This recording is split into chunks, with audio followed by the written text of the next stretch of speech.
నమః శివాయ.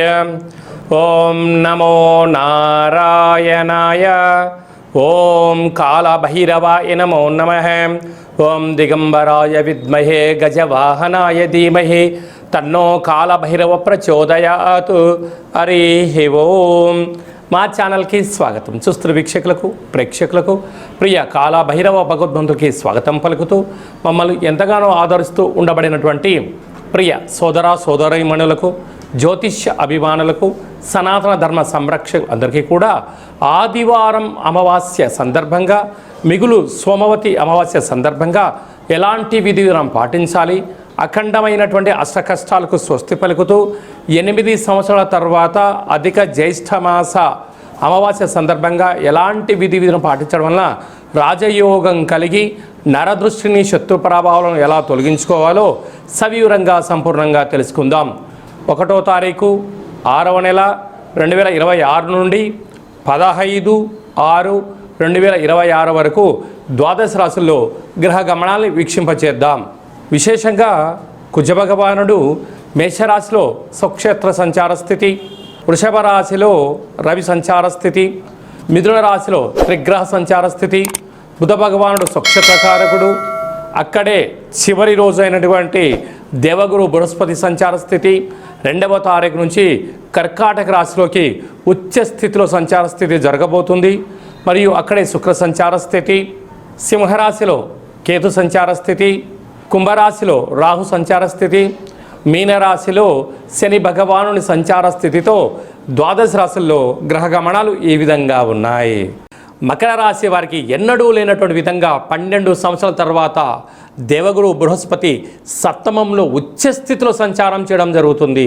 కనుక ఇలాంటి కాల సమయంలోనే మకర రాశి వారు ఏ పనులు ప్రారంభించినా అద్భుతమైన విజయం మకర రాశి వారి సొంతం అని చెప్పి గమనించాలి. మకర రాశిలో ఏ నక్షత్రాలు వస్తాయనగా ఉత్తరాషాఢ నక్షత్రంలోని 2, 3, 4 పాదాలు, శ్రవణ నక్షత్రంలో 4 పాదాలు, ధనిష్ఠా నక్షత్రంలో 1, 2 పాదాలు కలిపితే మకర రాశి. రాశాధిపతి శని భగవానుడు. వీరికి ధనావాకు కుటుంబ స్థానంలో రాహు సంచార స్థితి, తృతీయంలో శని భగవానుడు సంచార స్థితి, 8 సంవత్సరాల తర్వాత అధిక జ్యేష్ఠమాస సందర్భంగా కుజ భగవానుడు అర్ధాష్టమ కుజ సంచార స్థితి జరుగుతుంది. కనుక ఇలాంటి కాల సమయంలోనే ఒకవైపు కుజదోషం ఉండినను కుజుడు స్వక్షేత్రకారకుడు అవ్వడం వలన ఉన్నతమైన విద్య, ఉద్యోగ, వ్యాపార, సేవారంగ కార్యక్రమాలలో మీ కృషి, పట్టుదల, సత్ప్రవర్తన వలన అద్భుతమైన విజయం, ఆనందం మకర రాశి వారి సొంతం కాబోతుందని చెప్పి గమనించాలి. సంతాన స్థానంలో రవి భగవానుడు ఏడాది తర్వాత సంచరిస్తున్నారు. కనుక నూతనంగా వివాహమైన వారికి పుత్ర పుత్రిక సంతాన యోగం, పిల్లల యొక్క చదువులు, అభివృద్ధి, పిల్లలను విదేశాలకు పంపించాలి, సుదూర విద్యలు క్వాంటమ్ టెక్నాలజీ నేర్చుకోవాలనుకుంటున్న వారందరికీ కూడా ఇది సువర్ణపు యుగంగా భావించగలగాలి. వీరికి విశేషంగా 6వ స్థానంలో బుధుడు స్వక్షేత్రకారకుడు, శుక్రుడు అక్కడే ఉన్నాడు. కనుక స్థిరాస్తులు, చరాస్తులు సొంతము.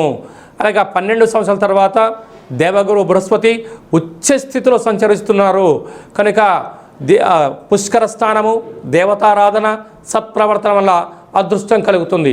ఇలాంటి కాల సమయంలో ఆదివారం అమావాస్య సందర్భంగా, సోమవారం సోమవతి అమావాస్య సందర్భంగా తెల్లటి నువ్వుల పిండిని ఏర్పాటు చేసి, దీపాన్ని ఏర్పాటు చేసుకొని, నవధాన్యములను అందులో పోసి మీ కోరికలు నెరవేరాలని చెప్పి మనసారా కోరుకొని వీటి బ్రాహ్మణుడికి దానం ఇచ్చినట్లయితే సకల దోషం తొలగి ఐశ్వర్యం మకర రాశి వారి సొంతం అవుతుందని చెప్పి గమనించాలి.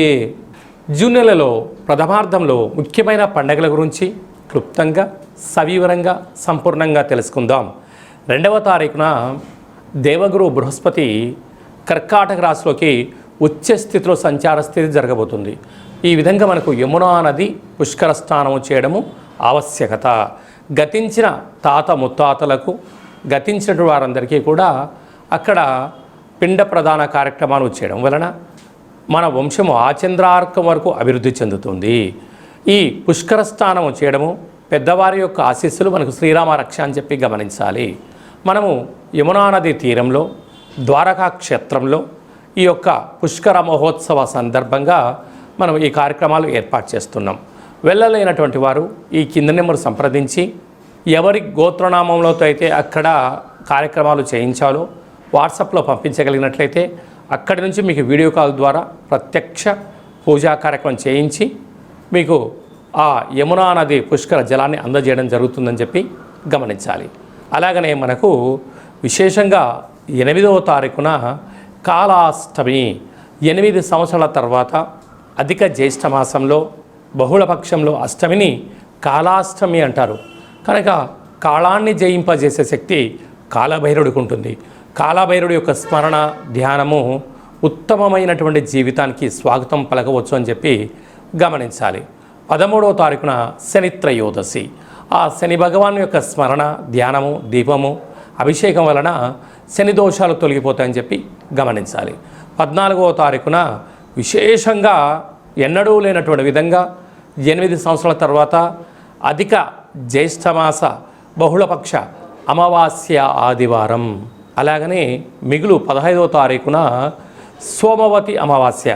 అమావాస్య అనగానే మనకు ఇంటి ముందర గుమ్మడికాయని తీసి పగలగొట్టుకోవడం, కుళ్ళిపోయిన గుమ్మడికాయని తీసి బయట వేసేసుకోవడం, గుమ్మడికాయ కట్టుకోవడము, సకలమైన నరదృష్టి వాస్తు దృష్టి దోషాలు తొలగించుకొని యంత్ర మంత్ర తంత్ర సాధన చేయడం వలన అఖండ అష్టైశ్వర్యాలు కలుగుతాయి. ఇది అధిక జ్యేష్ఠ మాసం విశేషంగా ఆదివారం అమావాస్య సందర్భంగా మనము ఏ చిన్న ఆవగింజంత పూజా కార్యక్రమాలు చేసినా గుమ్మడికాయంత ఫలితం కలుగుతుందని చెప్పి గమనించాలి. కనుక ఈ కింది నెంబర్ని సంప్రదించినట్లయితే ఎవరెవరు ఎలాంటి పూజా కార్యక్రమాలు చేసుకోవాలి, గ్రహదోషాన్ని నరదృష్టిని భూత ప్రేత పిచాచ బ్రహ్మణ యక్షర యమదూత సకల గ్రహదోషాన్ని తొలగించుకోవాలి, తంత్ర ప్రయోగాల నుంచి తాంత్రిక ప్రయోగాల నుంచి ఎలా బయటపడాలో ఆధ్యాత్మిక సలహాలు సూచనలు ఇవ్వడం జరుగుతుందని చెప్పి గమనించాలి. అలాగే మీ వ్యక్తిగత జాతకం తెలుసుకోవాలనుకుంటున్నారా? మీ యొక్క పేరు, పుట్టినటువంటి తేదీ, నెల, సంవత్సరం, పుట్టిన సమయం రాసి వాట్సాప్లో పంపించగలరు. 100 సంవత్సరాల జాతకాన్ని రాసి పంపించి మీరు పుట్టినప్పుడు గ్రహ గమనాలు ఎలా ఉన్నాయి, ప్రస్తుత కాలం ఎలా ఉంటున్నాయి, భవిష్యత్తులో ఎలా ఉండబోతున్నాయో సవివరంగా సంపూర్ణంగా తెలియజేయడం జరుగుతుందని చెప్పి గమనించాలి. డేటా బర్త్లు లేనటువంటి వారికి పేరు యొక్క మొదటి అక్షరాన్ని అనుసరిస్తూ రాసే స్థితిగతులు తెలియచేస్తూ రమణ శాస్త్రం ద్వారా అనగా గవళ ద్వారా భూత భవిష్యత్ వర్తమానాన్ని తెలియజేయడం జరుగుతుంది. ఈ కింది నెంబర్ని అపాయింట్మెంట్ తీసుకొని సంప్రదించగలరు. జాతకాన్ని తెలుసుకుందాం, జీవితంలో రాబోయే అదృష్టాన్ని తెలుసుకుందాం, దురదృష్టాన్ని దూరం చేసుకునే మానవ ప్రయత్నం చేద్దామని చెప్పి గమనించాలి. అందరికీ ఆదివారం అమావాస్య సోమవతి అమావాస్య ఆశీస్సులు పుష్కర భగవాన్ యొక్క ఆశీస్సులు ఉండాలని కోరుకుంటూ మనసారా ఆశీర్వచనం. శతమానం భవతి శతాయు పురుష సతేంద్రియ ఆయుష్యేవేంద్రియే ప్రతిష్టతి ధనం ధాన్యం బహుపుత్రలాభం శత సంవత్సరం దీర్ఘమాయు సర్వే జనా సుఖినో భవంతు లోకా సమస్తా సుఖినో భవంతు సర్వం కాళభైరవ దేవతార్పణమస్తు. హరి ఓం. ఈ వీడియో మీకు నచ్చినట్టయితే లైక్ చేయండి, షేర్ చేయండి, మా ఛానల్ని సబ్స్క్రైబ్ చేసుకోండి. అందరికన్నా ఆధ్యాత్మికమైన వీడియోలు మీరు ముందుగా చూడాలి అన్నట్టయితే ఆల్ అనే బటన్ని ప్రెస్ చేసి